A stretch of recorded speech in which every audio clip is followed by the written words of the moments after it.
están? Muy buenas tardes. Bienvenidos una vez más a Descolonización Radiofónica. Pues ya le estamos pegando a las tres decenas de programas. Es el programa número 50.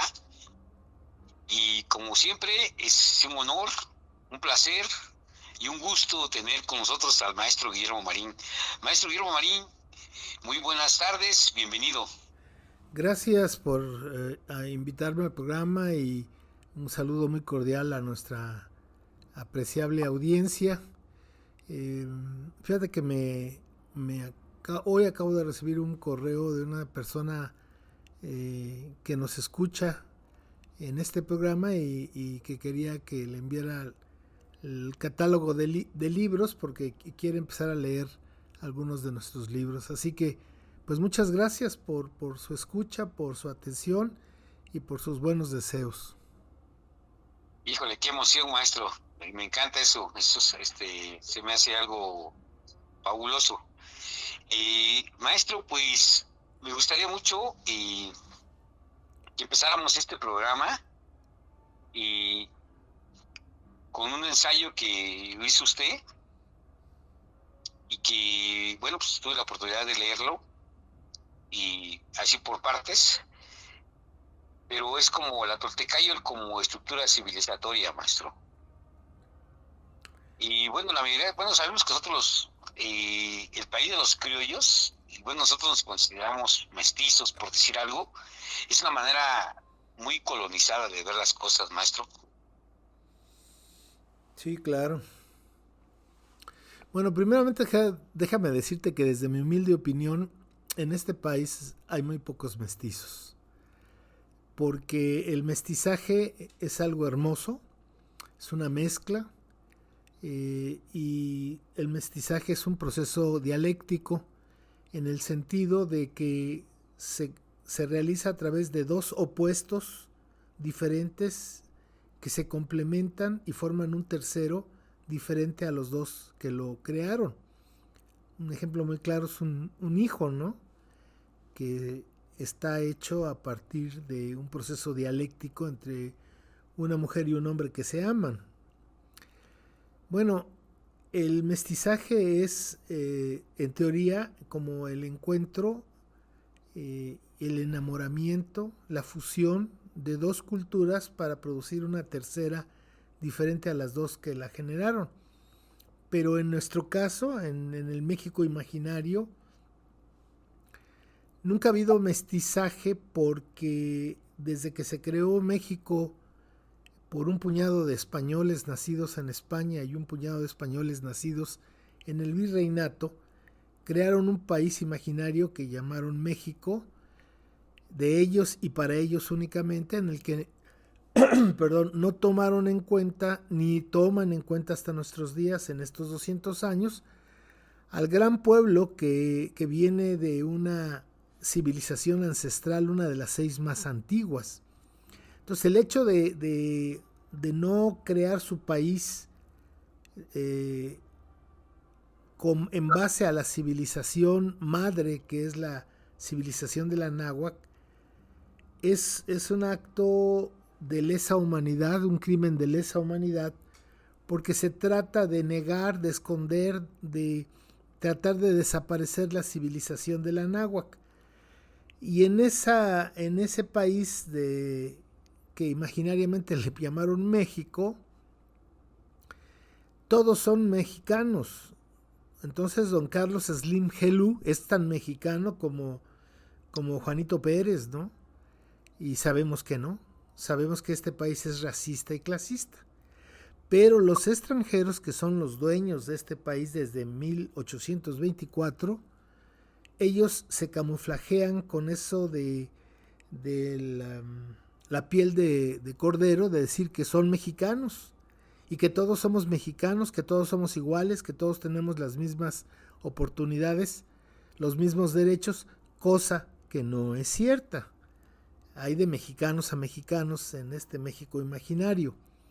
Entonces, el pueblo, a partir de 1824, para no ser tan excluido tan marginado, tan explotado, tratando de no ser anahuaca, que los invasores llaman indios, nacos, yopes, etcétera, prietitos, morenitos, tratando de huir de esa exclusión, de ese racismo.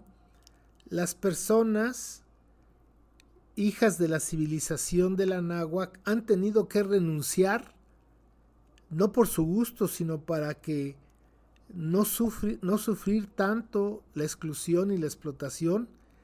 Han tenido que suprimir de su ser, por ejemplo, sus lenguas ancestrales, sus tradiciones y costumbres, su forma de vestir, su forma de divertirse, para convertirse en mestizos, ya no ser indios.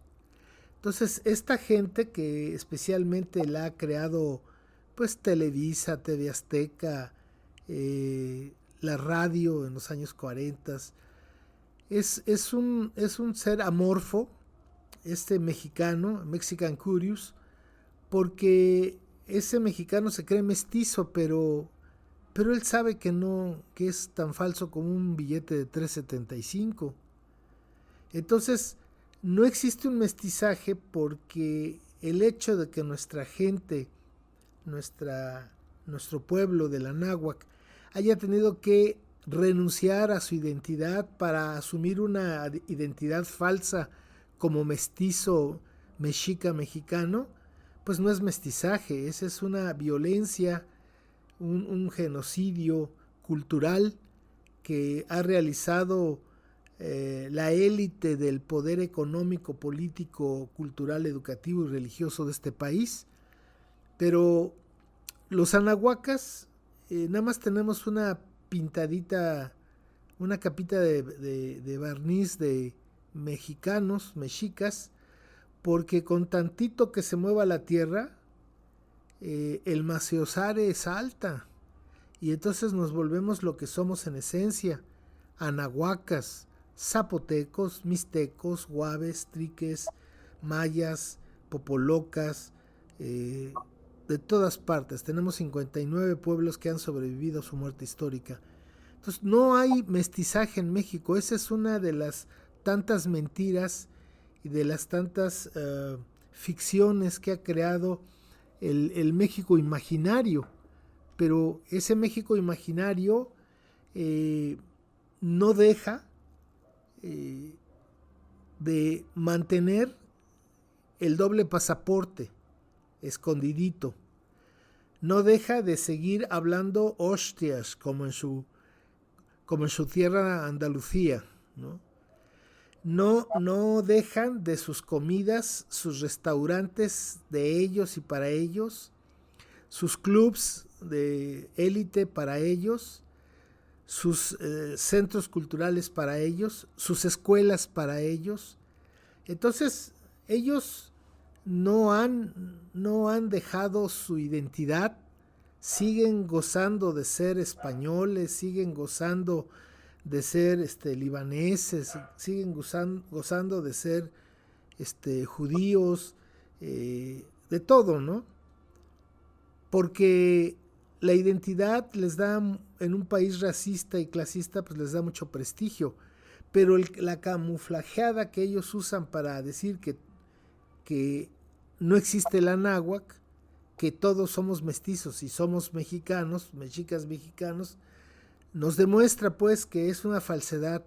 Todo lo que está construido en el entuerto de crear este país ficticio imaginario se cae por sí mismo.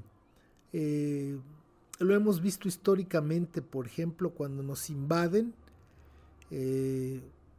los que salen en la defensa de la matria son nuestros anahuacas. Los que actualmente están mandando cantidades inconmensurables de dólares al país vía remesas, pues son anahuacas expulsados. Entonces, no existe el mestizaje. Yo creo que hay una imposición violenta, racista, clasista, para que la gente deje de ser Anahuaca, para que no recuerde que existe una civilización de 10.000 años, una de las 6 más antiguas del mundo.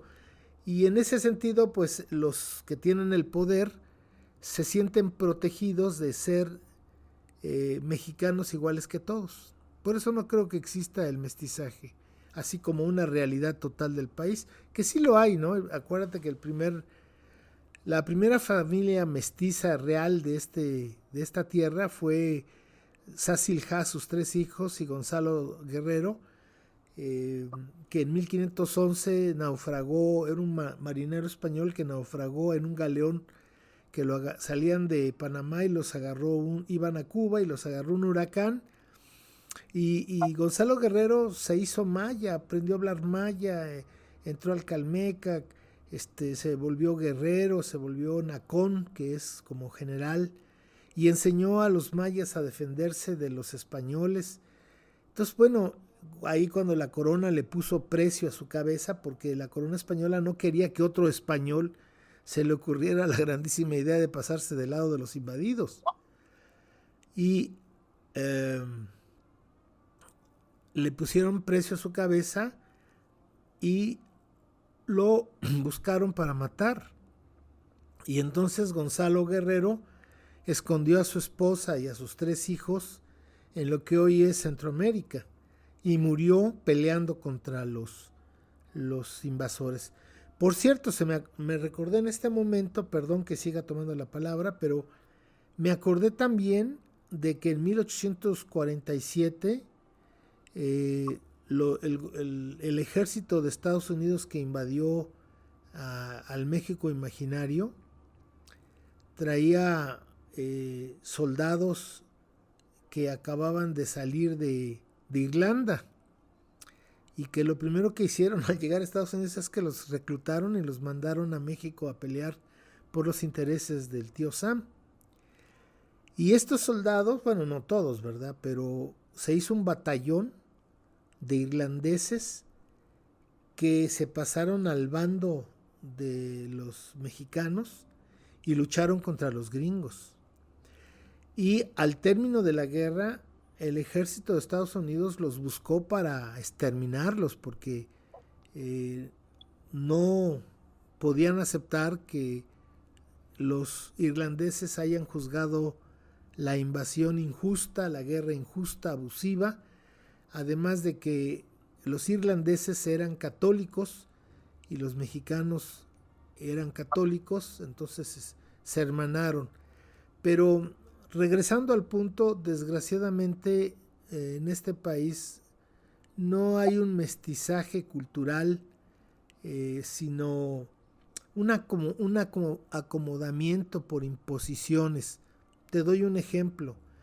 Aquí en Oaxaca, cuando llegaron en 1521 los invasores y se empezaron a apoderar del estado, de lo que hoy es Oaxaca, resulta que la región de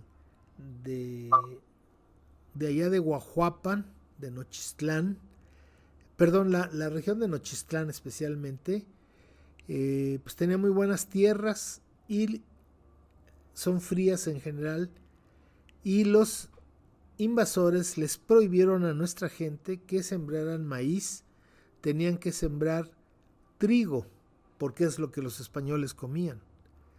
Y ve tú lo que son las cosas, ¿no? De esa presión, de ese acto violento de prohibirte que produzcas tu alimento, nuestros abuelos inventaron las tortillas de trigo. Y ahí está, pues, es una realidad. Entonces yo creo que necesitamos detenernos a analizar esto del mestizaje, porque es una salida muy bonita de los criollos, de decir el encuentro de 2 mundos. Sí, chucha, cómo no, pero si un mundo viene y se mete a tu casa, te roba, te mata, te explota, pues eso es así como que encuentro, es encontronazo.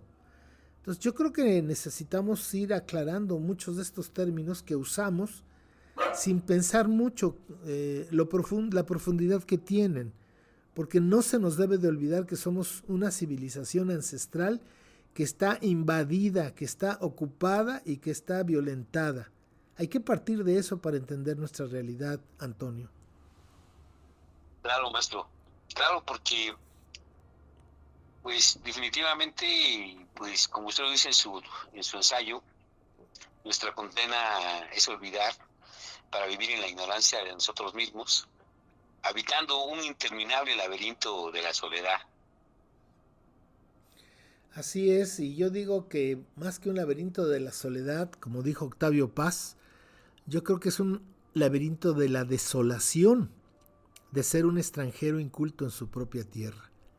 Híjole, Y los invasores, los dueños de la riqueza de este país, que son, según el INEGI, 357 familias, pues no les conviene que nosotros recuperemos nuestra memoria histórica, porque al recuperar la memoria histórica ancestral de los 10.000 años, quiénes han sido nuestros ancestros, cuáles sus logros, cuál su trascendencia, qué hemos heredado de ellos, cuando uno tiene esa memoria histórica consciente, ancestral, entonces uno adquiere responsabilidad de vida. Y cuando uno adquiere la responsabilidad de la vida, entonces uno le da a la vida dignidad. Y eso es lo que nos hace falta. Este país lleno de entre comillas, mestizos a catorrazos y a golpes, le parece muy simpático los sinvergüenzas, por ejemplo, que están en la política mexicana, todos, de todos los colores y sabores, que son cínicos porque abusan de que el pueblo no tiene memoria. A este pueblo desde hace 200 años se le ha quitado la memoria.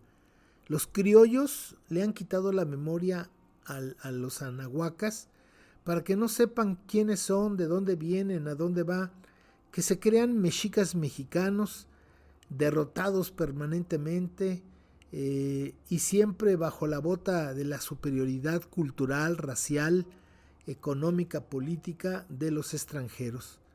Y ese es el México que va a seguir si no volvemos a recuperar nuestra memoria histórica y nuestra identidad cultural ancestral, Antonio. Claro, maestro. Hay algo que me ha preocupado en todas las pláticas que hemos tenido. Hay una, hay una frase que usted ocupa de los colonizados, colonizadores. Bueno, es que ese es el fin supremo de la colonización.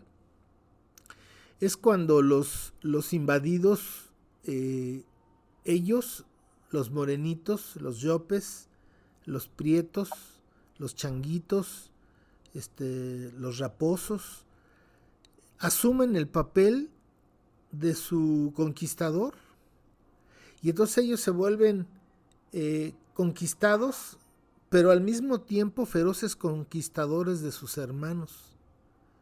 Y cuando la colonización ha logrado que la gente se asuma como, en este caso, mexicano, entre comillas, tan mexicano como Salinas Pliego, tan mexicano como este señor que siempre se me olvida y que tú sí te acuerdas, Germán Larrea, tan mexicano como este señor de aquí que es dueño del centro histórico de Oaxaca, Harpelú, no, sí, Sí. Harpelú, o sea, o el señor Copel, o el señor Chedraui, todos estos que son los dueños de este país, no les perdón, Carlos Slim, le digo. Carlos Slim Gelú, no les conviene que el pueblo tenga conciencia y al tener conciencia a través de la memoria tenga dignidad, porque entonces se va a acabar su paraíso de ellos, porque ellos a propósito nos han hecho un pueblo amnésico, un pueblo que se desprecia a sí mismo y exalta a lo extranjero. Y ahí hemos hablado mucho, es un personaje verdaderamente patético que es el Talugo Sánchez, el Tarugo Sánchez, que es el ejemplo más claro, ¿no? De que se va 5 años a España y regresa hecho un gachupas, ¿no? Y entonces, bueno, pues es nuestra, este es nuestro gran desafío como civilización, porque el conocimiento silencioso que existe en todos nosotros, la fuerza de nuestra matria, de nuestra madre cultura, está ahí, nos está apoyando.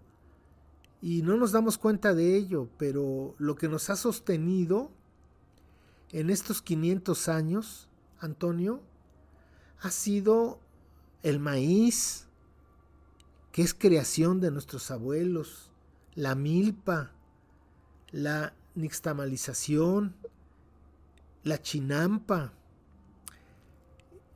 Estas cosas nos han dado de comer en estos 500 años. No las pizzas y los hot dogs o los Twinkie Wonders.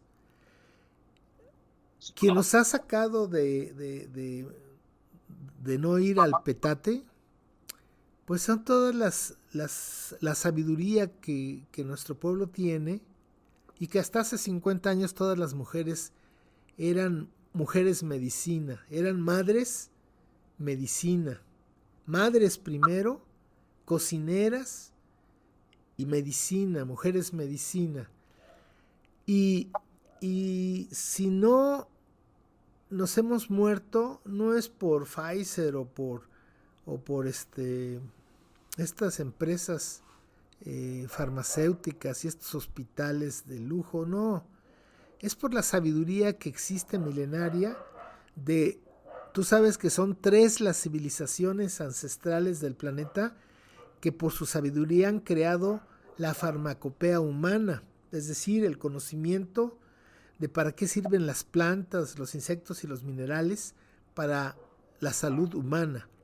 Y esas 3 civilizaciones son India, China y el Anáhuac. Y si no hemos dejado de ser quienes somos, es porque ese sistema de educación que tuvo 3000 años de vida, en que íbamos obligatoriamente a una escuela para la vida, no para el trabajo como ahora la SEP, nos ha formado con un carácter fraterno, solidario, atento. Tuve la esencia de la educación anahuaca, la puedes encontrar muy fácilmente en cualquiera de las comunidades de Oaxaca o campesinas e indígenas de esta nación. Ahí está la educación, ahí está el crisol de la educación. Y entre más moderno es la gente, más urbana y moderna, más leperusa, majadera y cínica es, ¿no? ¿Y qué decir de las formas de organización? Fíjate, en Oaxaca tenemos 570 municipios y en 417 se lleva la democracia tolteca, que se da a través de la asamblea, donde se discute cada mes los desafíos de la comunidad y se vota a mano alzada y las autoridades mandan obedeciendo. Esa es la verdadera democracia y es la más antigua vigente hasta nuestros días. La democracia de los banqueros, esta de partidos políticos y políticos, no tiene 250 años de vida en el planeta. La nuestra tiene por lo menos 3500 años, por lo menos. Entonces creo que tenemos muchas cosas que nos hacen ser quienes somos. Los mal llamados mexicanos somos en verdad anahuacas, pero como nos han quitado nuestra memoria histórica en nuestra identidad cultural ancestral, nos han inducido a una amnesia cultural social y que les da grandes beneficios, grandes riquezas, porque entonces a río revuelto ganancia de pescadores, ¿no? Eso es mi humilde opinión, Antonio. Así es, maestro. Y es algo bien complicado porque, por ejemplo, ahorita que hablaba del maíz, un invento de nuestros viejos abuelos, y hasta en el maíz, ¿no? Hasta en el maíz decimos, es que el maíz criollo es el mejor. Hasta el pollo, los pollos criollos, ¿no? Porque son los más sabrosos. Entonces, no nos damos cuenta porque estamos precisamente en ese laberinto de la desolación, maestro, de la ignorancia. Es que esta es una confabulación que necesitas tener mucha agudeza para entenderla. Yo creo que esto, te voy a hablar de mi aspecto personal. Sí. Este, yo esto lo viví con el maestro, mi jefe en culturas populares y mi amigo Guillermo Bonfil Batalla. Cuando Guillermo Bonfil escribe en el 1987 o publica el México Profundo, una civilización negada, era algo novedoso, increíble, que cómo es que lo tuvimos siempre frente a nuestra nariz y no lo veíamos, ¿no? Yo le pregunté un día a Guillermo, de dónde había nacido el concepto de México profundo, que me parece ahora sí que muy profundo, ¿no? Porque ahora es un término que se habla de Venezuela profunda, de Oaxaca profundo. Él me dijo que lo contrataron como antropólogo en Puebla, el gobierno de Puebla, para analizar el fenómeno que se estaba dando cuando se estaba instalando Volkswagen en Puebla. Porque no solamente era la planta ensambladora, sino que se empezaron como honguitos a crecer una serie de fábricas que producían partes de los modelos de Volkswagen. O sea, la Volkswagen no va a producir vamos a decir, volantes o cosas así, ¿no? Entonces, dice Guillermo que era muy interesante en ese momento ver campos de siembra al lado de pequeñas naves o medianas naves de producción. Y era interesante ver cómo los campesinos estaban pasando a ser obreros o empleados. Y es ahí donde se dio cuenta de que hay un México profundo y un México imaginario.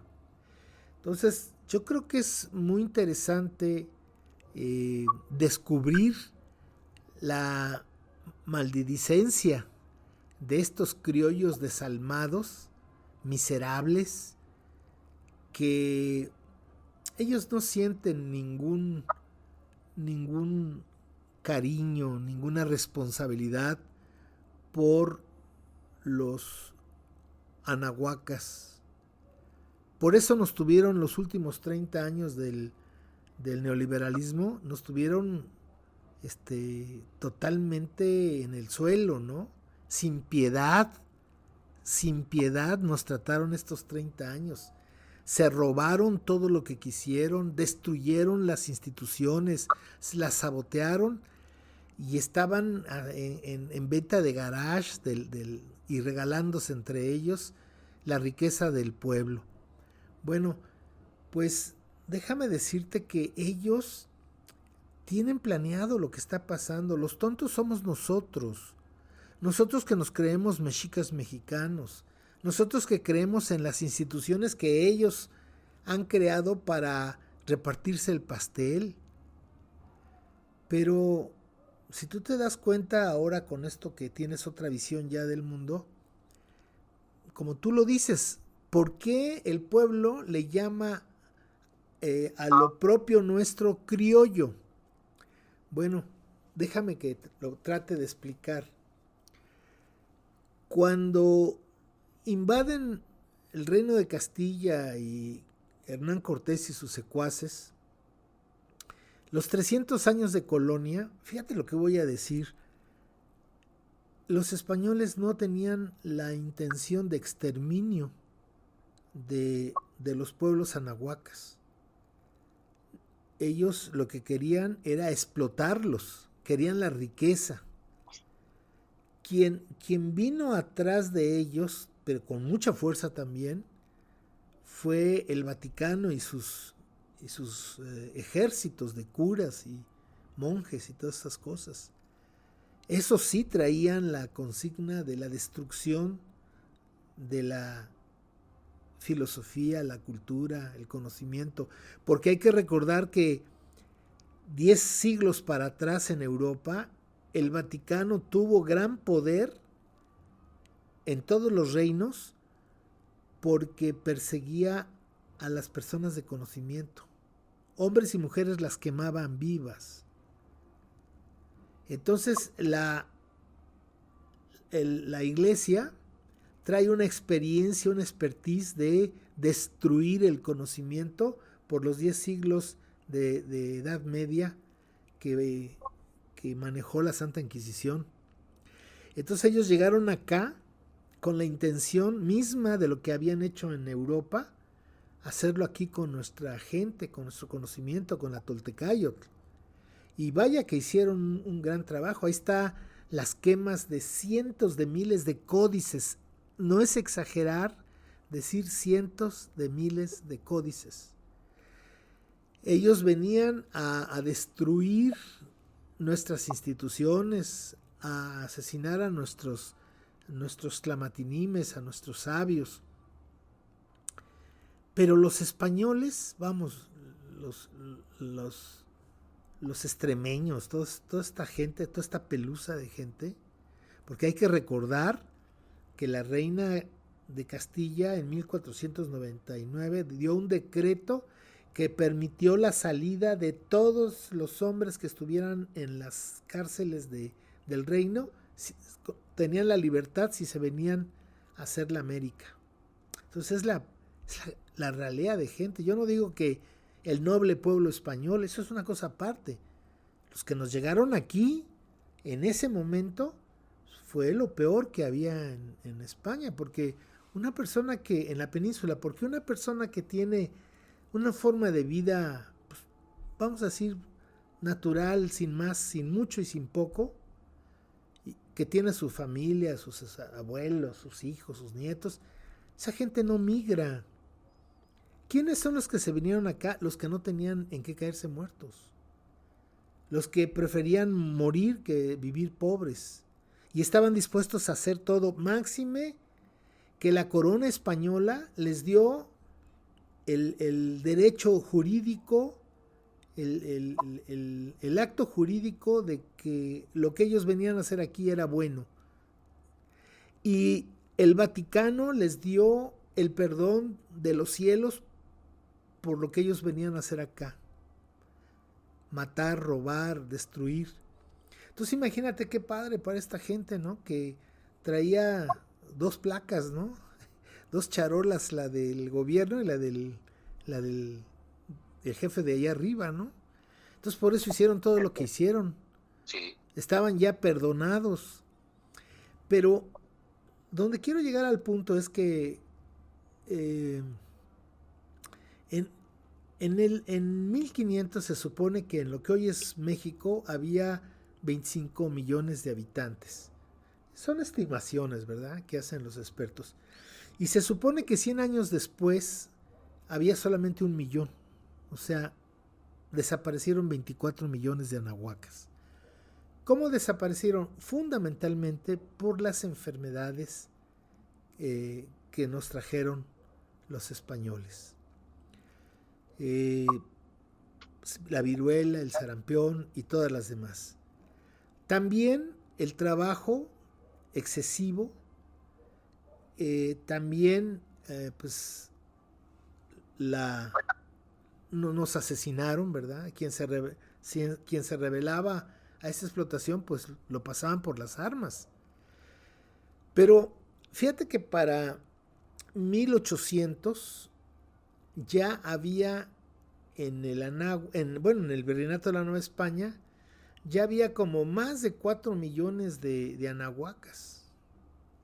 O sea que en 200 años nos repusimos de alguna manera. Y porque además a los españoles comprar un negro para explotarlo le costaba mucho dinero. Mejor ahí estaban los anahuacas, que eran gratis.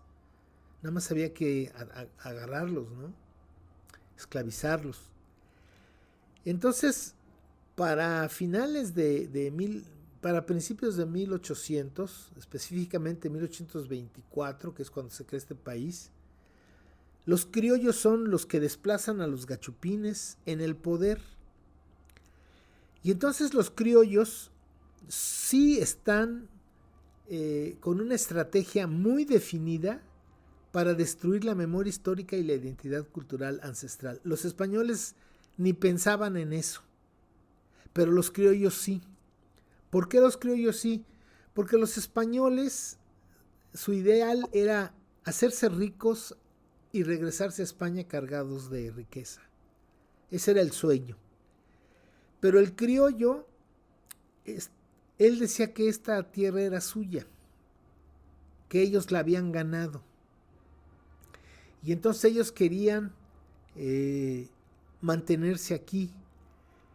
Pero para mantenerse aquí tenían que negar la existencia del otro, de la náhuatl, de la civilización de la náhuatl. Y entonces ellos han realizado una actividad desde el ámbito oscuro del poder para que en los 3 niveles de gobierno y en los 3 poderes se tiene una campaña permanente para que el pueblo no sepa nada de su historia ancestral y de su cultura milenaria. ¿Para qué? Para que el pueblo piense que los malos extranjeros son los españoles, pero que heroicamente los que nos dieron patria, fíjate nada más por dónde va el asunto, que fueron puros criollos, porque los que iniciaron en 1810 el estallido social, Hidalgo, Allende, Aldama, todos ellos de nombres de calles del centro, ellos eran criollos, no eran gachupines. Y ellos se querían quedar con el poder y finalmente se quedaron con el poder, porque después de 11 años de guerra, que llamaron Guerra de Independencia, que no fue más que una guerra de criollos contra los gachupines por quitarles el poder del virreinato, al final de los 11 años resulta que España ya iba a ser república. Ya se había dado la Constitución de Cádiz, etc. Y entonces prefirieron ser cabeza de ratón que cola de león. Y entonces dijeron, mejor hacemos las paces y hacemos nuestro país de nosotros para nosotros y única y exclusivamente para nosotros. Y ahí tenemos a la indiada que la vamos a seguir explotando. Entonces la estrategia de ellos, de estos criollos, fue hacerle pensar al pueblo, y así piensa, si tú te das cuenta, que los malos son los españoles, pero que los heroicos criollos los derrotaron y los expulsaron. Y que los criollos son la esencia y la raíz de este país llamado México, con su cultura prehispánica de los aztecas y mexicas, por cierto, de 196 años nada más, y entonces crean ese tinglado, ese entuerto, esa ficción, ese castillo de naipes falsos. Y entonces ellos nos han hecho pensar que lo criollo es lo verdaderamente nuestro, porque entonces así cuadra la ecuación, que los criollos, esas 357 familias que dice el INEGI que tienen la mayor parte de la riqueza de este país, pues son super mexicanos, iguales que todos, con los mismos derechos, con las mismas oportunidades. Pero nosotros sabemos, en la triste realidad, que no es así. Entonces, somos muy ingenuos porque no pensamos que pudieran hacernos algo de esta magnitud. Es un trabajo muy fino que han hecho a través de estos 200 años, de que por ejemplo, tú ves, con todo respeto, diría don Andrés, estas personas que especialmente son de la Ciudad de México, se empluman, se ponen a danzar y dicen que son guerreros aztecas y todo. Bueno, los criollos están felices y contentos, porque mientras esta gente crea que va a encontrar su identidad en la cultura azteca, en la gran Tenochtitlan, pues seguimos en el hoyo. ¿Por qué crees que don Andrés hizo toda la faramalla, con todo respeto, hizo toda la faramaya de que él está con los pueblos indígenas y que a Chuchita la bolsearon. Pero ve la realidad. ¿Dónde está? Deberíamos tener una secretaría para asuntos de la náhuac. No, hombre, tenemos ahí un no sé qué instituto que ni instalaciones tienen porque se las tomaron. Esa es la realidad del criollismo. Nos dan a tole con el dedo, porque con todo respeto, don Andrés, pues es criollo, tiene un pensamiento criollo.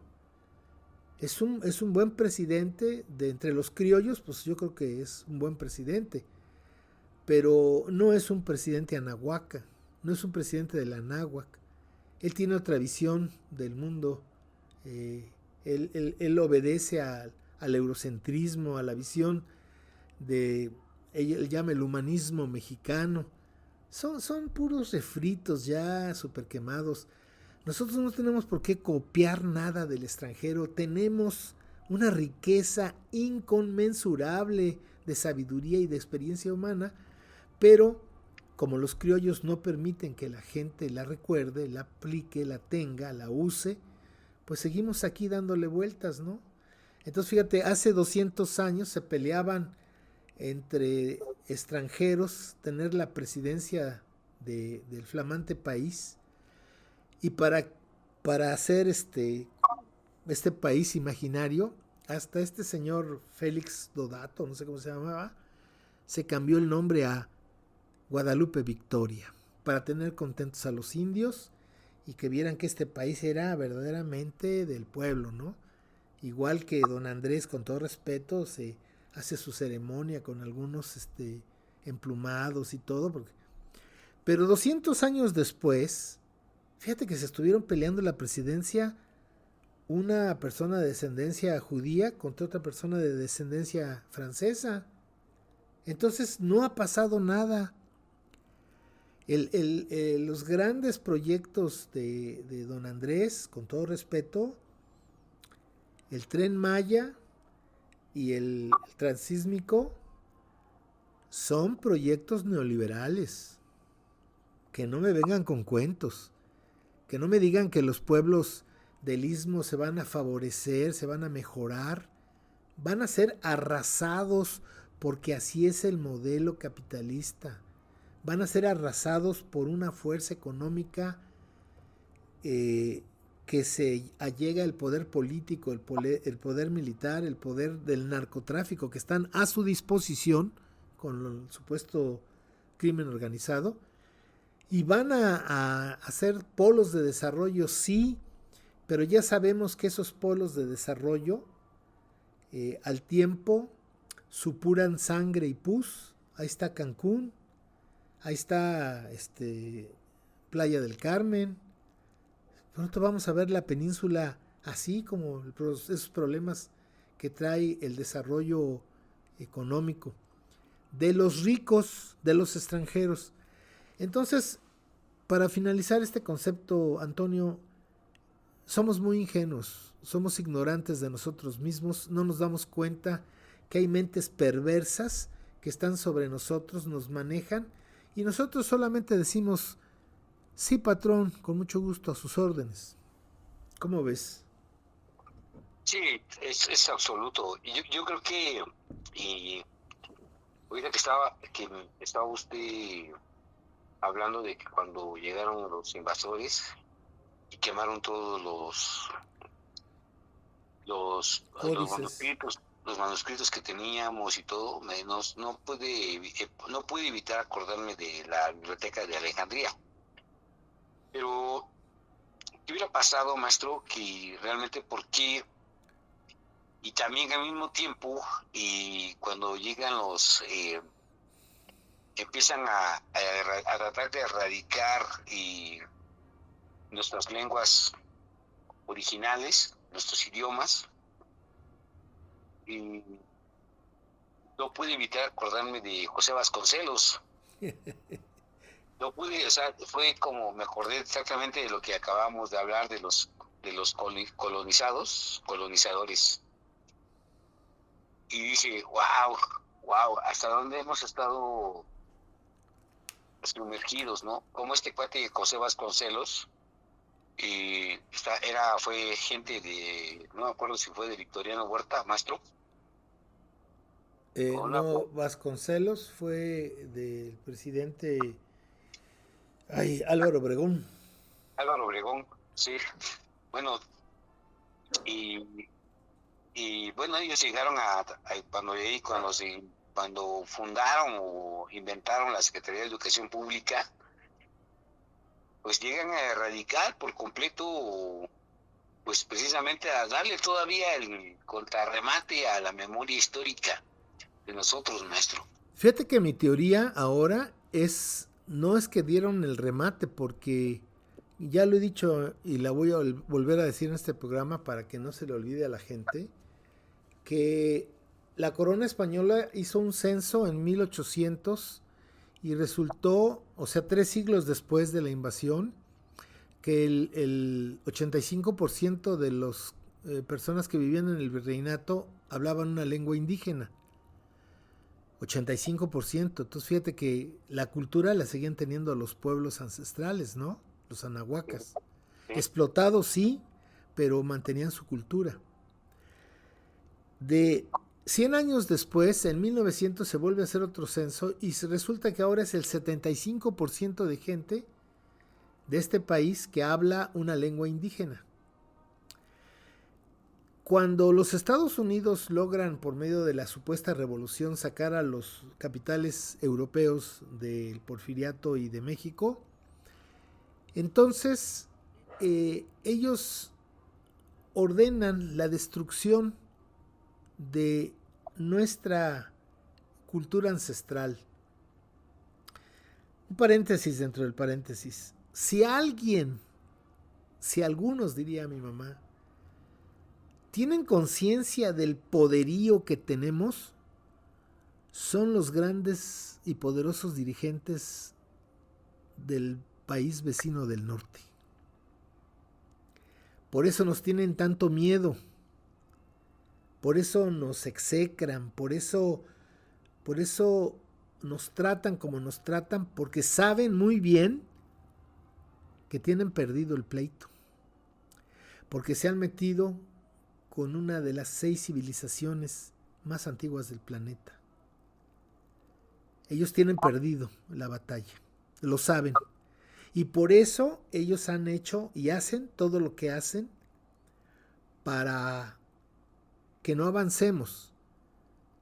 Pero pronto vamos a ser la minoría más grande de Estados Unidos. Pero esa es otra historia. Pero lo que te quiero decir es que la SEP tiene dos objetivos, dos metaobjetivos que no son del dominio público. La creación de la SEP obedece a dos objetivos, metaobjetivos.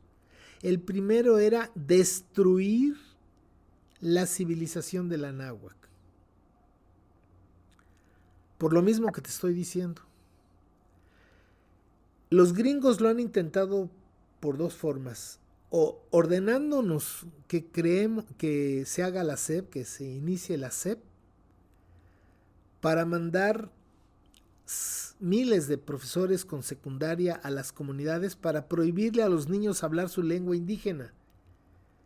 Golpearlos si es necesario, y si no entienden, multar a los padres con ayuda del municipio con una multa para que los niños no hablen una lengua, porque saben que si la lengua se acaba la cultura, o si no se acaba, languidece. Y fíjate bien lo que voy a decir. La otra gran estrategia para acabar nuestra cultura ancestral la hicieron a través de las sectas religiosas.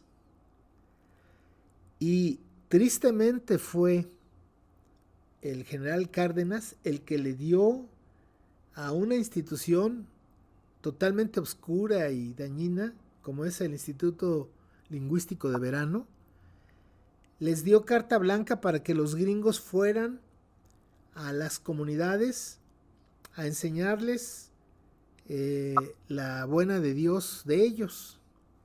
Y por eso ahí comenzó todo el problema que hoy tenemos de estas sectas religiosas que dividen y enfrentan a los pueblos. Entonces, los dos metaobjetivos de la creación de la SEP es acabar con la cultura ancestral, con la civilización del Anáhuac, con la conciencia del ser anahuaca. ¿A través de qué? De meterlos a la escuela, mexicanizarlos, y segundo, meterles sectas religiosas para que se acabe la religión católica, que es otro de los de lo que une al pueblo. Eso tendríamos que explicarlo y no es el momento, pero es algo más complejo. Pero lo sintetizo con Tonantzin Guadalupe. Sí, pero no. O sea, sí somos católicos, pero espérame tantito, porque aquí estoy poniendo yo mis antiguos ritos y mis antiguas creencias. Pero que nos han hecho mucho daño, por supuesto que sí, pero no han desaparecido. Ahí está Guadalupe Tonantzin. Entonces, estas dos estrategias van a terminar con que hoy el INEGI nos dice que hay solamente el 6% de mexicanos, Mexican Curious, que hablan una lengua indígena.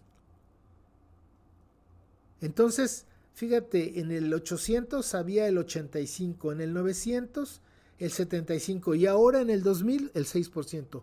¿Cómo pudo ser eso? Pues gracias a la SEP, gracias a la SEP, gracias a las sectas religiosas y esta permanente exclusión que hacen los tres poderes y los ricos y todo en la iglesia en contra de los anahuacas.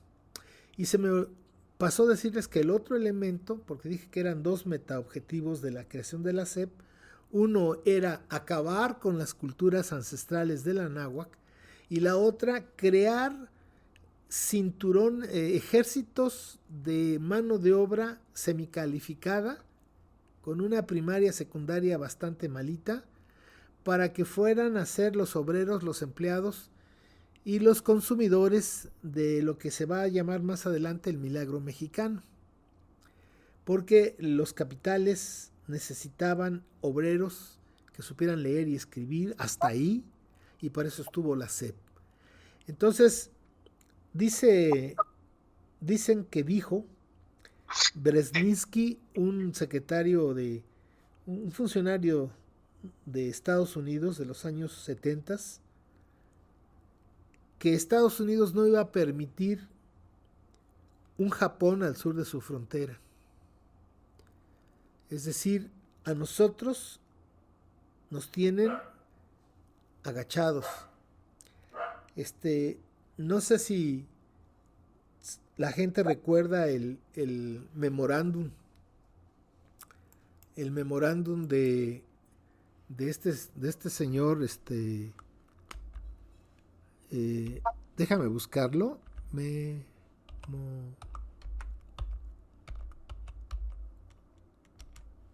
De el memorándum. ¿Sí te acuerdas de ese memorándum famoso que le manda un secretario de Estado al presidente Wilson?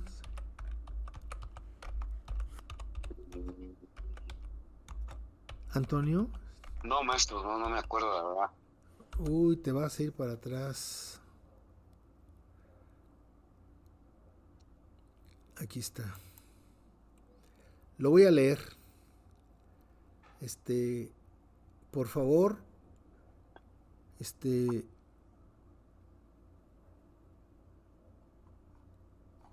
Ay. Espérame tantito. Vamos a parar la grabación.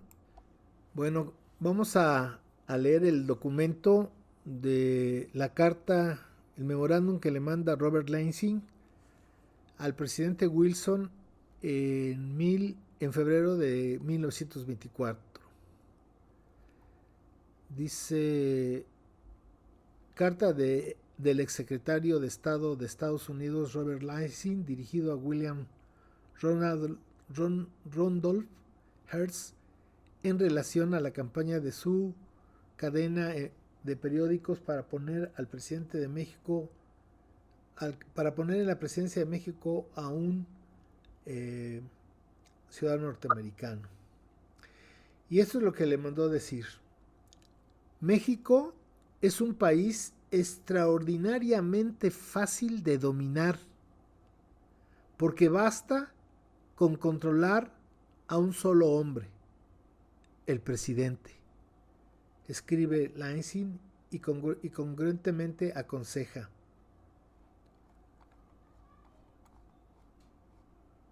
tenemos que abandonar la idea de poner en la presidencia mexicana a un ciudadano americano, ya que eso conduciría otra vez a la guerra. La solución necesita de más tiempo. Debemos abrirle a los jóvenes mexicanos ambiciosos las puertas de nuestras universidades y hacer el esfuerzo de educarlos en el modo de vida americano, en nuestros valores y en el respeto al liderazgo del liderazgo de Estados Unidos. México necesitará de administradores competentes y con el tiempo estos jóvenes llegarán a ocupar cargos importantes y, eventualmente, se adueñarán de la presidencia. Sin necesidad de que Estados Unidos gaste un centavo o dispare un solo tiro, harán lo que queramos. Y lo harán mejor y más radicalmente que nosotros mismos podríamos haberlo hecho. ¿Cómo ves? Ya lo hicieron, ¿no, Antonio? Así es, maestro. Y ve tú estos presidentes neoliberales, bueno, el burro de Fox, porque ese creo que ni primaria hizo, pero de ahí en fuera, igual que Despeñadero, todos estos funcionarios fueron a estas universidades. Por eso, esos son sus resultados. Esto que escribe Lansing en 1924, bueno, es una realidad. Sí, así es, maestro. Me acabo de, ahorita que está usted leyendo eso, y me quedé pensando de que hace unos días, bueno, creo que ayer, ¿no? Que hace unos días estuvo una posible candidata a la República Mexicana, estuvo en Estados Unidos, y me quedé pensando en lo que acaba usted de leer, de Lansing, y dije, wow, ojalá la gente entienda, ¿no? El mensaje, porque es preocupante, y saben cómo poder controlarnos sin necesidad de que gasten un solo peso, dice. Así es. Sin disparar absolutamente ni un solo tiro. Simplemente hay que controlarlos y ya, o sea, ya. Wow, ojalá que mucha gente escuche este programa porque les va a dar una visión, precisamente, ¿no? En este año, maestro, vienen elecciones y bueno. Pero fíjate que este modelo Sí. se va repitiendo de manera fractálica hacia abajo.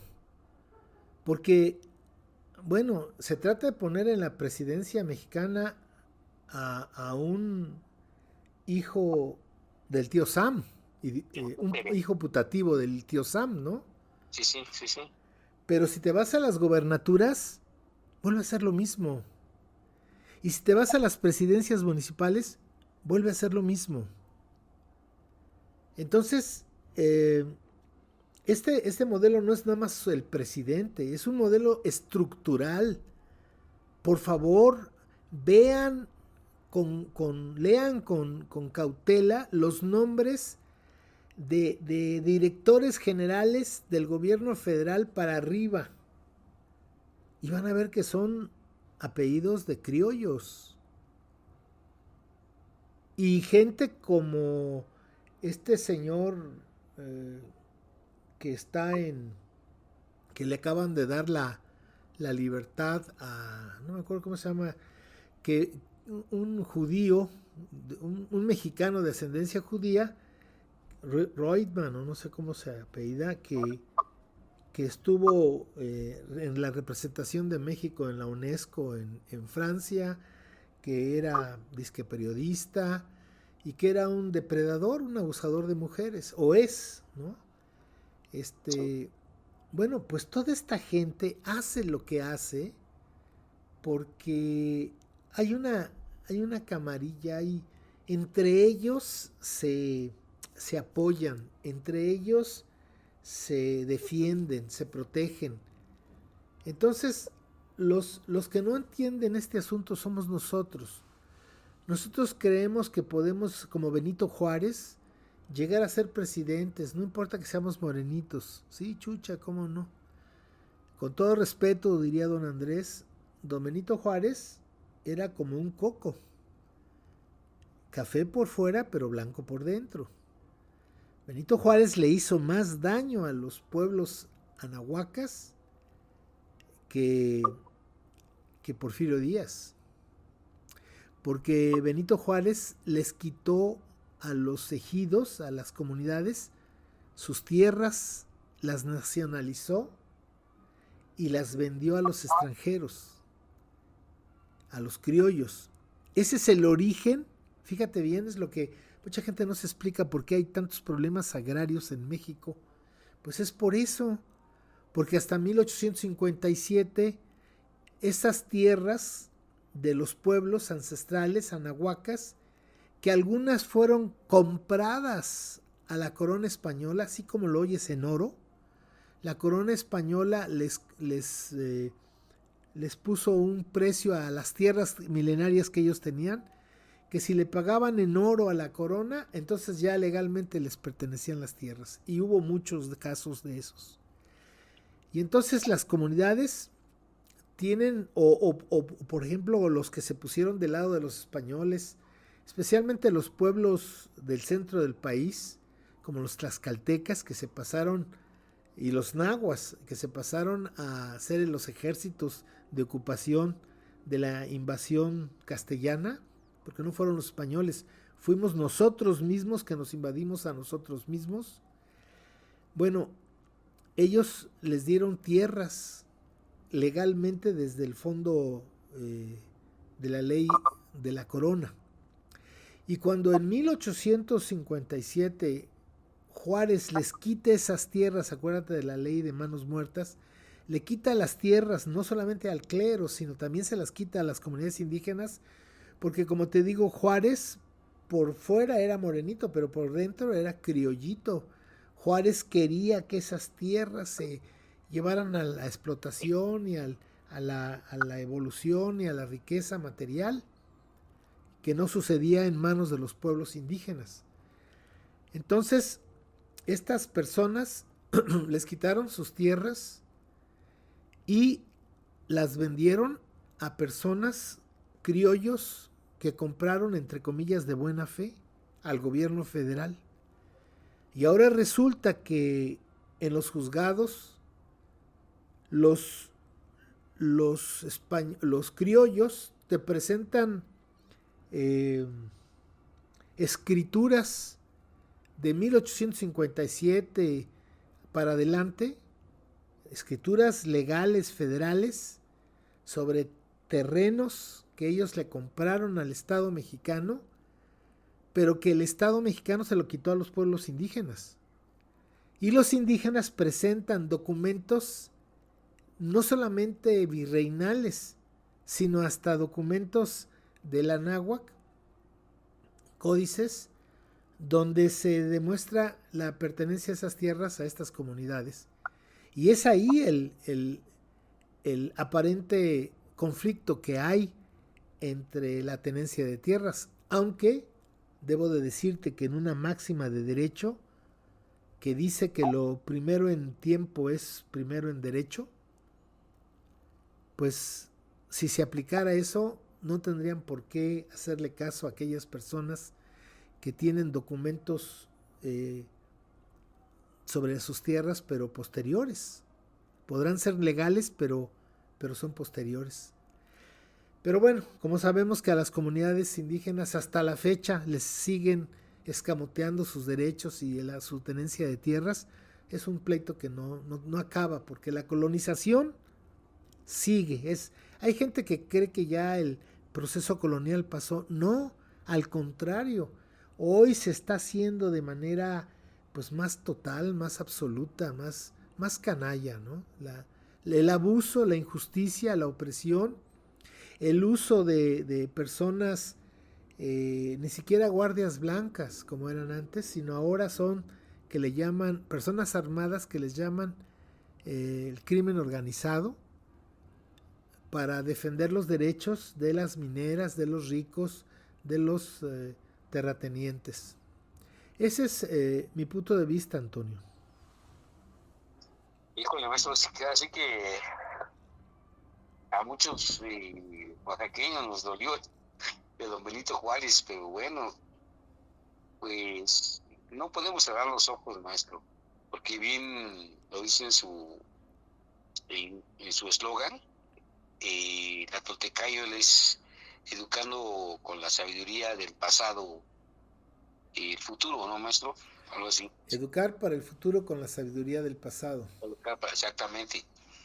Y yo creo que es bien cierto esto, maestro, que ¿qué tenemos que hacer, maestro, para poder cambiar esta mentalidad, maestro? Porque como usted lo dice, somos como muy agachadones, ¿no? Viene un gringo y pásale, amiguito, ¿no? Pásale, le abres la puerta de par en par, ¿no? Pero ves a un hermano morenito, chaparrito, y con sus barachitos, y sáquese indio, sáquese.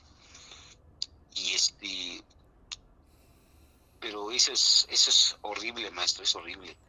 Pues mira, yo te diría que yo no soy quien para decir qué hay que hacer para cambiar esta situación, porque son tantos asuntos tan complejos, tan intrincados, tan corruptos, tan sucios, que bueno, ni por dónde empezar, y donde uno no sabe ni tiene poder. Yo lo que recomiendo es que hay que iniciar la descolonización personal. Ahí en nuestro cuerpo, en nuestra mente, en nuestra alma, en nuestro estómago, donde nosotros tenemos la capacidad de mandar absolutamente, de poder un ya basta a toda esta agresión cultural, educativa, emocional, alimenticia que estamos teniendo en manos de la gente rica y poderosa y en manos de las transnacionales extranjeras, pues es tratar de cambiar nuestra vida, porque cada uno de nosotros, comenzando conmigo, con el que habla, pues estamos colonizados. Yo, Guillermo Marín, estoy colonizado. Soy racista, soy clasista. Bueno, es que ¿cómo no lo voy a hacer si tengo 500 años de que esto está dándose en esta tierra donde yo nací? Soy parte de esta tierra. En ese sentido soy parte del colonialismo. Estudié en la UNAM, imagínate, una universidad totalmente eurocéntrica y totalmente colonizadora. Soy de la Ciudad de México, donde está la élite de los chilangos langos. No, pues estoy amolado, estoy fregado por todas partes, pero lo que yo sí puedo cambiar es mi forma de vivir, mi forma de sentir, mi forma de pensar, mi forma de alimentarme, mi forma de relacionarme con los otros, sean personas, sean vegetales, sean animales, con todos aquellos seres vivos con los cuales compartimos este momento en el inmenso vientre de nuestra madre querida. Creo que es ahí donde sí podemos hacerlo, porque estas ideas a veces son como salidas falsas, ¿no? Yo me voy a dedicar a salvar al pueblo de México. Eso es hasta, se oye político, ¿no? Yo creo que justamente la política es eso, los partidos políticos son eso, son formas para dividir y fragmentar y enfrentar a la gente. Yo diría que hay que pelear, sí, muy fuerte, pero contra uno mismo, contra las mañas, los malos hábitos, las formas colonizadas en las que hemos vivido, la forma de hablar. Te doy un ejemplo muy concreto. Tú hace rato dijiste, y aquí lo apunté, dijiste lenguas originarias. Fíjate nada más qué iceberg, qué punta del iceberg hay ahí. Porque desde 1824 se trata de negar la existencia de la civilización del Anáhuac, de los pueblos y culturas, idiomas anahuacas. Y yo escribí un texto que se los recomiendo por ahí, que se dice que se titula Si no te nombro, te desconozco, no existes. Entonces, cuando llega Colón a descubrir a los anahuacas, no les pregunta quiénes son, sino él dice, son indios, los indios, hostias. ¿Me explico? Sí. Entonces, nosotros somos anahuacas y tenemos una gran tradición, pero está desconectada. Entonces, dijiste lenguas originarias, por no decir lenguas del anáhuac. Está prohibido. Es incorrecto hablar del anáhuac.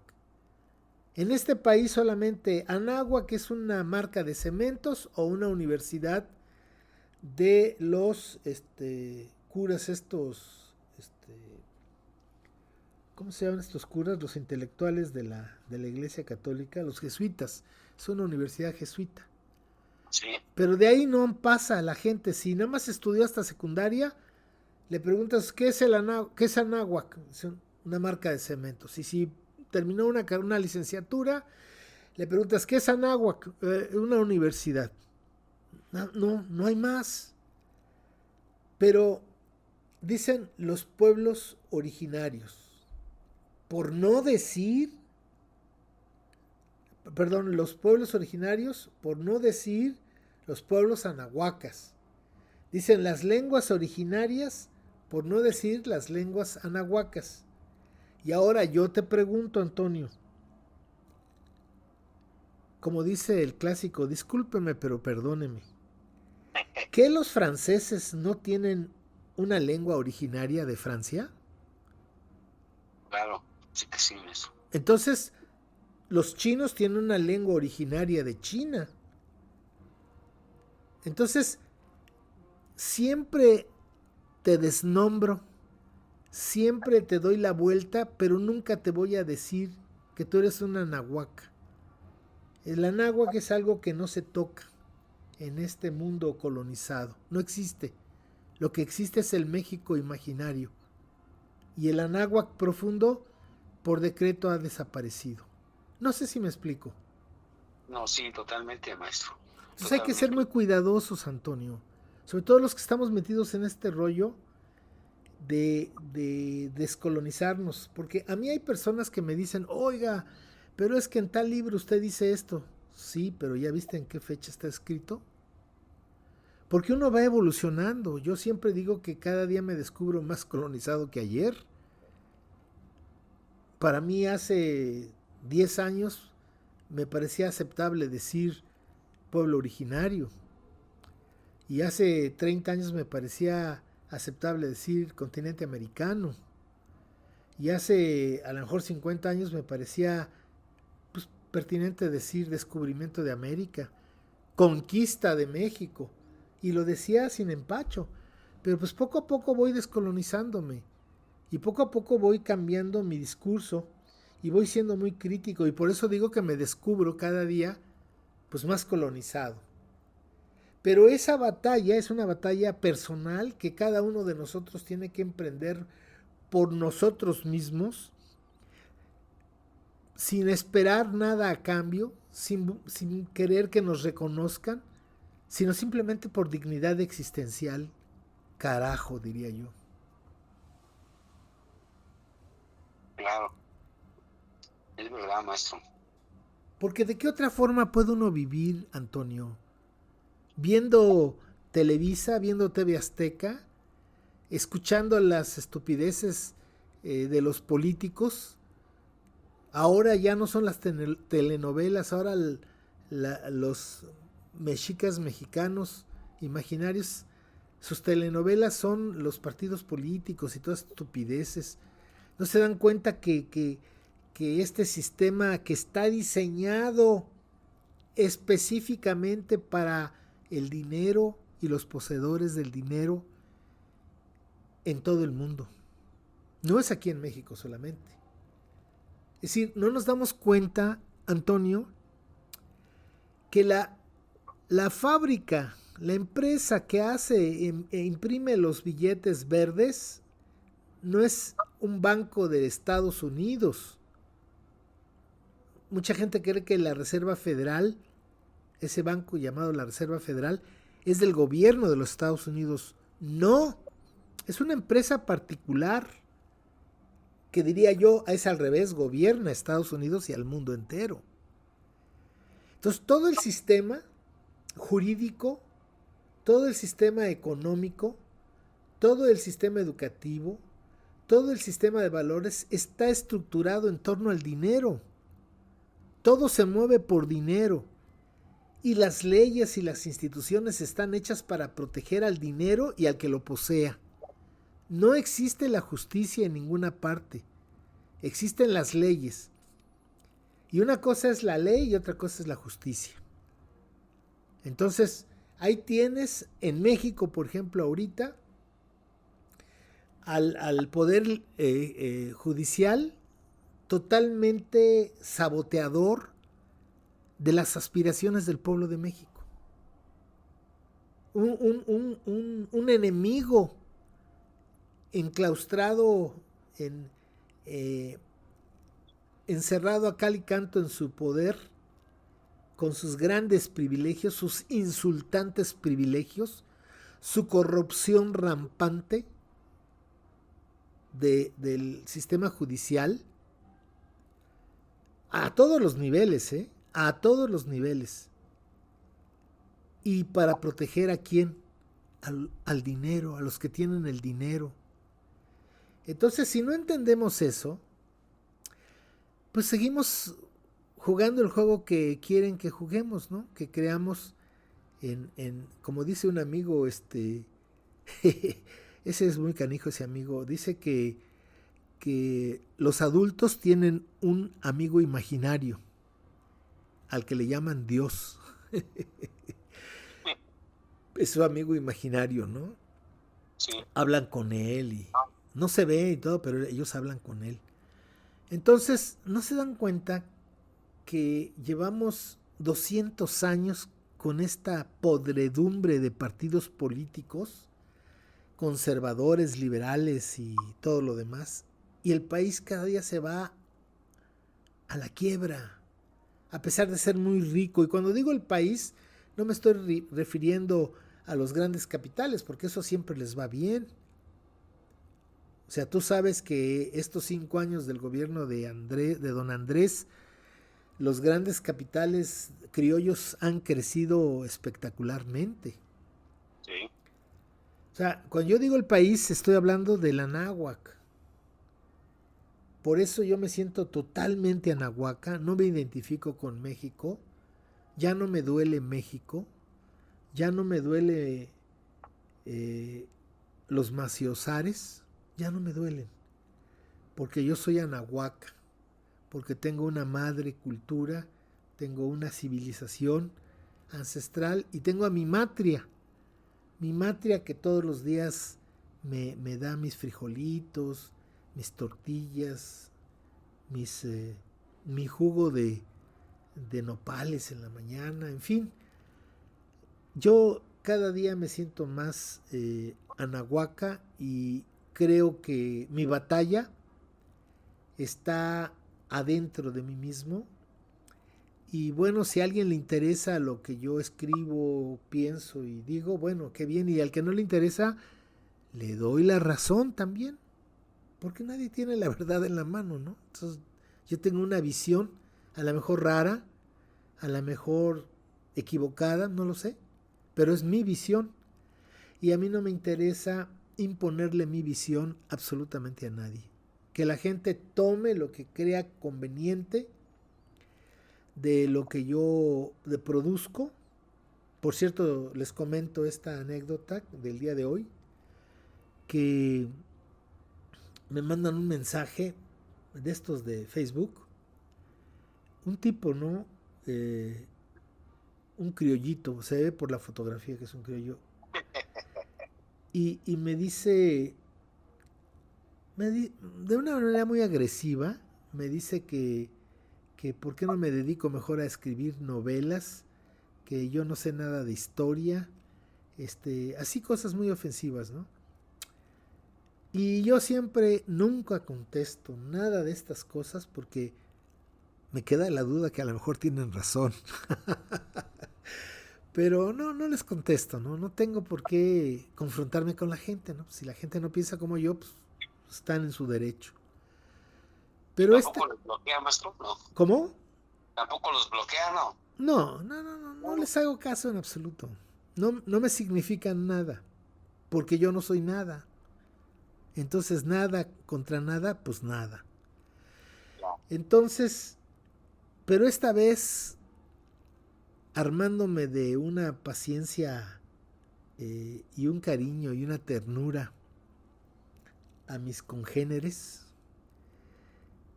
que piensan diferente que yo, le contesté algo así como que, ¿por qué tanta agresión? ¿Por qué tanta violencia?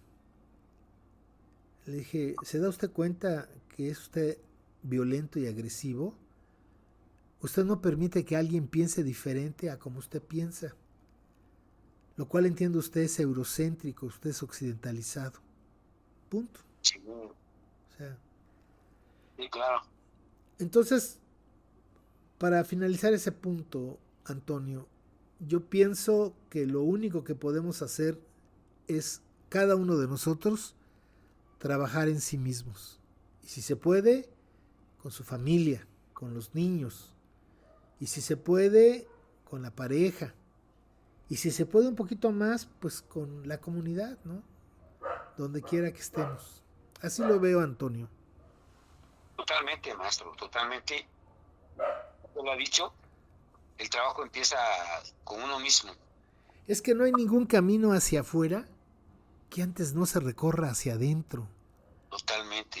Tenemos que descubrir el anáhuac en nosotros, Antonio. Tenemos que descubrir al anahuaca que cada uno de nosotros es. Esa es la parte más hermosa de cada uno de nosotros. Porque tenemos 500 años de que nos han echado encima basura, excremento, mentiras, engaños. Pero hay una parte bellísima de nosotros. Una parte que es un jardín florido y que está en lo más profundo de nuestro corazón, de cada uno de nosotros. Entonces, yo creo que hay que tocar eso, hay que descubrir la riqueza que cada uno de nosotros tiene, porque somos parte de esta gran civilización. Somos hijos de los hijos del Anáhuac. ¿No crees? Totalmente, maestro, totalmente. Así es, efectivamente. Tenemos que hacer un ejercicio de introspección muy intenso. Y bueno, sabemos que somos anahuacas. A lo mejor muchos, como usted dice, se van a resistir a eso, pero ya es cuestión individual, maestro. Ya cada quien depende de cada uno. Uno no puede hacer nada por el otro que no quiera hacer, por uno mismo. Y además es más fácil salvar al otro que salvarte tú. Creo que sí, Si no, exactamente. pregúntale a todos esos pastores que hay por donde quiera y más aquí en Oaxaca, ¿no? Que andan salvando la vida de la gente y luego los agarran con fraudes y violaciones y injusticias de estos famosos pastores. Sí, sí, sí, sí, sí, sí, sí. Estamos viviendo momentos difíciles y tenemos que fortalecer encontrar normalmente nuestro camino, ¿no, maestro? Saber para qué vinimos, para qué estamos aquí. Y encontrar nuestra fortaleza. Totalmente, totalmente. Porque sí, porque a lo mejor muchas veces sabemos más de nuestras debilidades que de nuestras fuerzas, maestro. Así es. Yo siempre digo que una cosa es lo que la gente dice que uno es, otra cosa es lo que uno dice que es y otra cosa es lo que realmente uno es, ¿no? Y muchas veces adentro de uno vive un desconocido, ¿no? Sí, sí, sí es. Oye, para bien y para mal, ¿eh? Porque a mí en la vida de repente hay personas que me han dicho, oye, este, no sabía que tú bla, bla, bla, bla en positivo o no sabía que tú en bla, bla en negativo, ¿no? Sí, Y uno dice, ay Dios, ¿a poco ese soy yo? es que es muy, muy fácil. Ya sí, a veces dicen en la paja del ojo ajeno que la estaca que tienes en el tuyo, ¿no? Claro. Eso es muy fácil. Y maestro, pues me gustaría que me gustaría que nos diera nos platicara una vez más, maestro. Me encanta esa anécdota de la niña, maestro, cuando estuvo usted en Estados Unidos. Ah, pues resulta que una vez me pidieron que fuera a una escuela primaria de, de Solana Beach, no se me olvida, Solana Beach, y había un grupo de morenitos, o sea, de ellos dicen hispanos, ¿no? Y me pidieron que les diera una plática sobre la identidad, porque pues pobres de nuestros niños, yo digo que se los secuestran. Ah, yo te cuento otra anécdota muy triste que también viví en la escuela. Pero esta es una anécdota muy bonita. Y entonces me pidieron que les diera 40 minutos de plática sobre qué es, para que ellos entendieran qué es la identidad. Y bueno, acá Juan Merolico se puso a tirarles el rollo a los niños de quinto año. Todo, todo pues, pues con las babosadas que somos los adultos para decir las cosas, ¿no?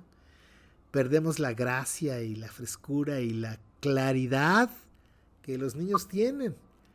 Entonces ya después de 40 minutos de hablarles de la identidad y que los niños me veían así con cara de ¿what? Este me se me ocurre decirles cuando terminé ¿alguien quiere hacer alguna pregunta?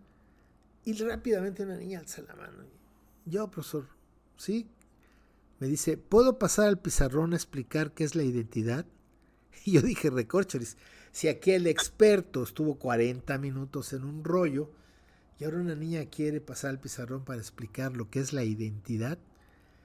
Y pues dije, pues sí, pásale, ¿no? Pues de modo que le dijera que no.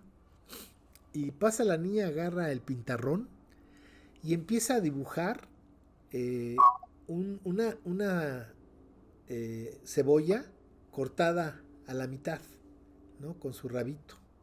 Y luego a la mitad le empieza a poner los círculos excéntricos o concéntricos, como gustes, y hasta le hace una bolita en la del centro, ¿no? Y se voltea cuando termina de dibujar y le dice a sus compañeros, la identidad es como una cebolla, está hecha por capas, de adentro hacia afuera. Sopas, yo me quedé así, con la boca abierta, porque la niña dijo en eso, en una simpleza, lo que yo a lo mejor no pude decir, porque yo les hablé que la primera identidad, que cuando el niño nace, que cree que es parte de su mamá, y que ya días después se da cuenta que no, y luego cree que, así como vamos haciendo el mundo, ¿no? Hasta llegar a la identidad terrícola, ¿no? Que somos de la tierra. Pero esta niña en esa frescura, en esa, pues esa inteligencia, ¿no? No, pues ya me salí de la escuela con la cola entre las patas, como dice coloquialmente, ¿no? Porque no se les fuera a ocurrir que me invitaron otra vez, capaz que esa niña me quitaba el trabajo, ¿no? Pero fíjate, ahorita que dices esto, me recuerda que una de esas niñas que estaba en ese salón, estaba su papá, porque supo que iba a ir Marina a platicar y ahí estaba su hija.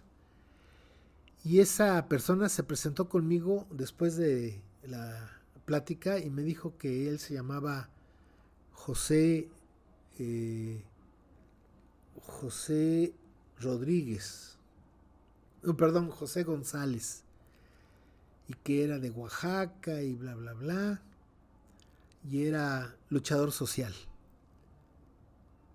Y su hija estaba ahí en el salón. Fíjate que su hija ahora es profesora en el sistema de Estados Unidos. Y a él lo acaba de nombrar la Universidad José Vasconcelos de Oaxaca, doctor honoris causa, por su gran trabajo de apoyo a la comunidad nuestra, ¿no? Y me dio mucho gusto, pues, ¿no? Que como esa amistad se ha ido alargando, alargando, alargando.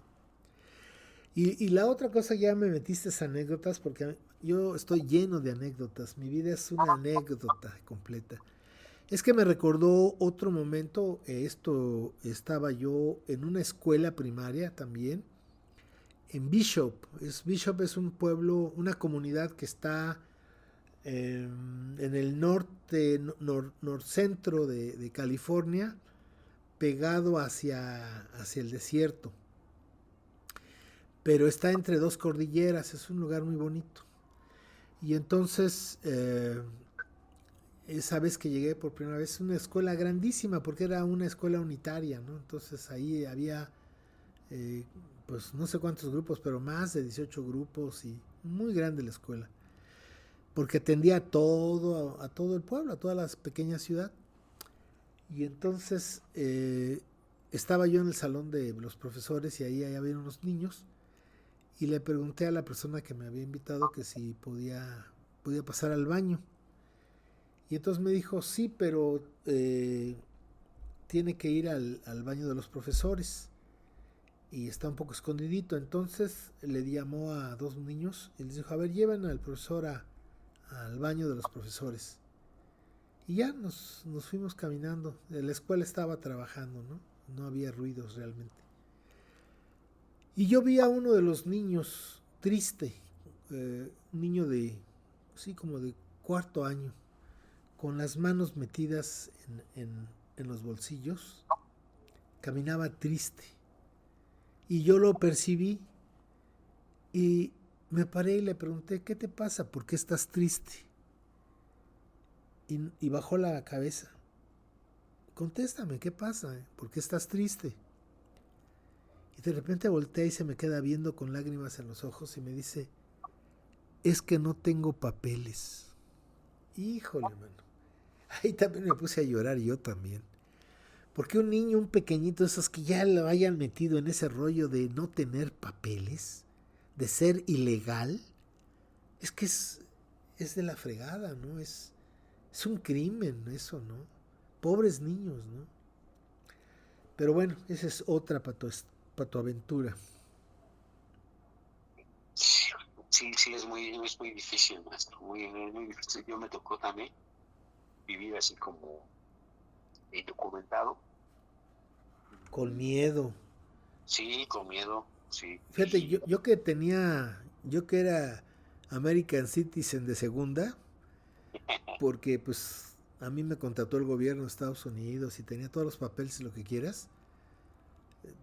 Tenía mi licencia de manejo, coche, todo. me daba miedo la policía, o sea, yo entraba en esa misma dinámica, ¿no? Porque es una situación de, de agresión contra nosotros, ¿no?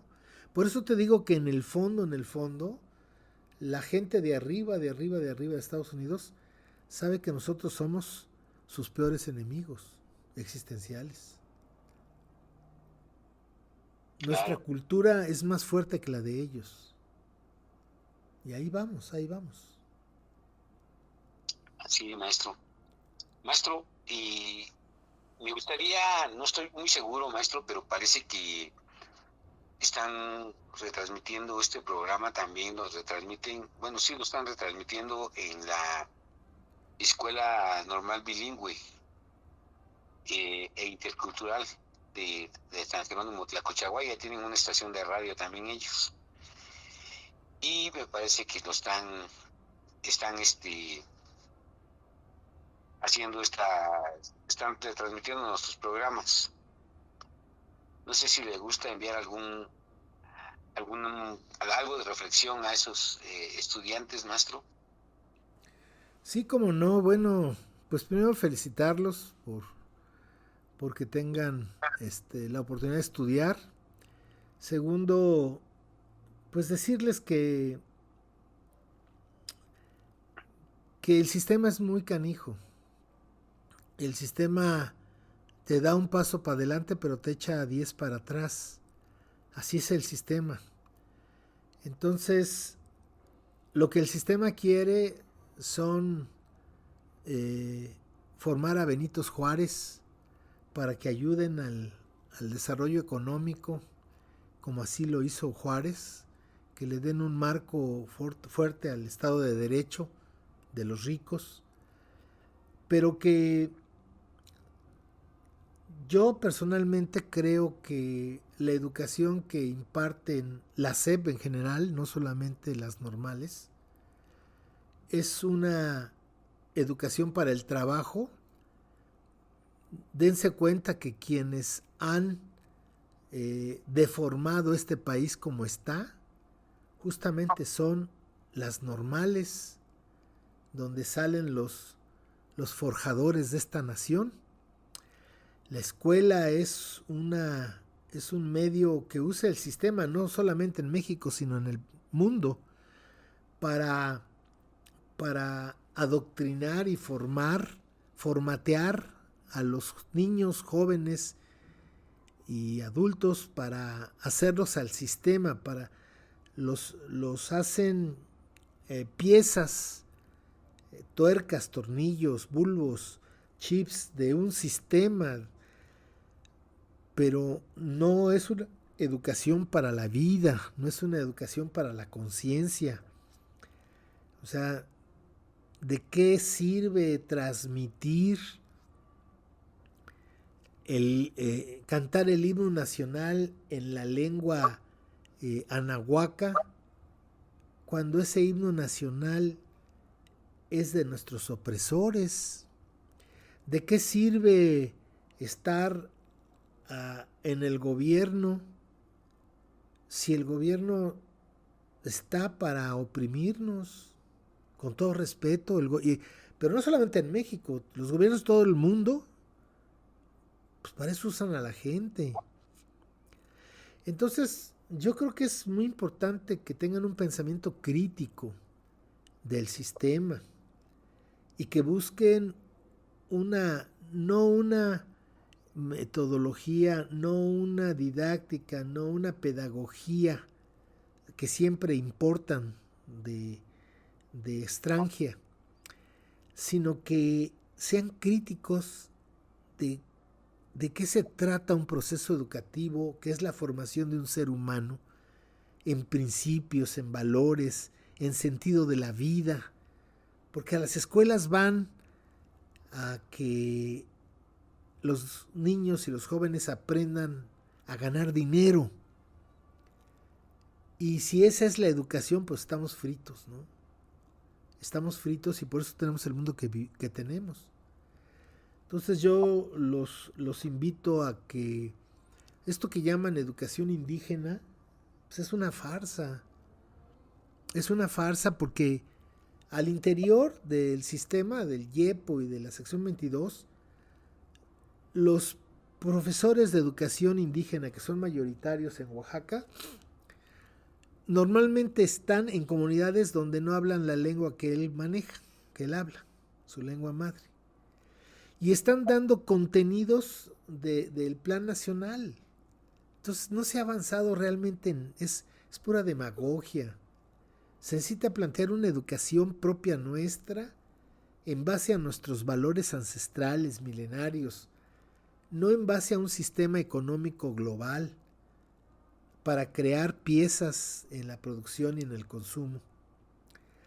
Y yo especialmente les diría a esas escuelas normales, rurales, que son como el alma de ese pueblo que pelea, de ese pueblo de abajo que pelea, que ya evolucionen, que no pueden seguir con pensamientos extranjeros de la hoz y del martillo, de la cuestión comunista y esas cosas, porque no es el camino, se ha comprobado históricamente. Por algo se acabó la URSS, por algo se acabó la Alemania Oriental. Ese modelo ni siquiera en Europa funcionó. Pero nosotros tenemos una experiencia de 10,000 años.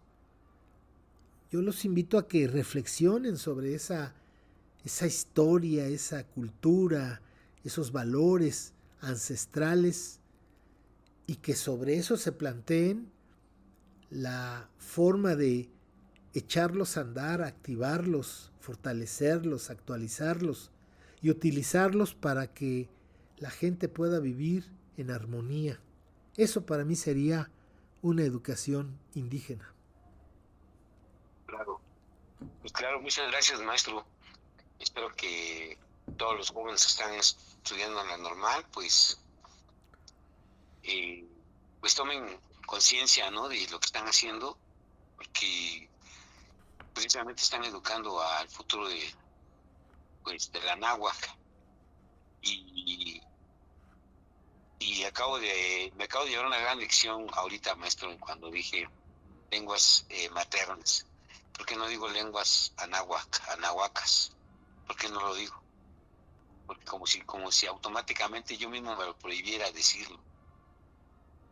Pero estamos trabajando, maestro, estamos trabajando en esta descolonización. Sin miedo y sin ambición.